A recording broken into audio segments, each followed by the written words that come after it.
Hi friends, అందరికీ నమస్కారం.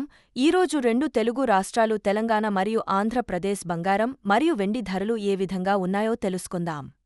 అంతకుముందు ఒక చిన్న రిక్వెస్ట్, మా ఛానల్ వీడియోస్ నచ్చితే లైక్స్ మరియు సబ్స్క్రైబ్ చేయండి ఫ్రెండ్స్.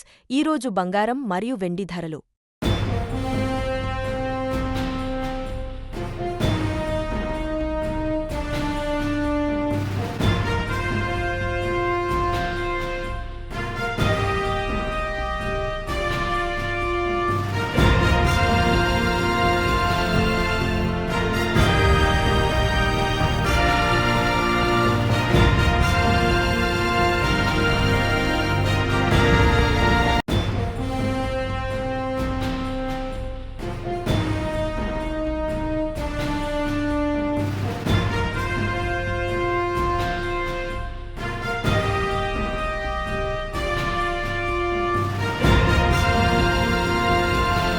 ఈ వీడియో నచ్చినట్లయితే లైక్ చేయండి, షేర్ చేయండి, సబ్స్క్రైబ్ చేయడం అస్సలు మర్చిపోవద్దు. అలాగే కింద బెల్ ఐకాన్ కూడా కొట్టేయండి.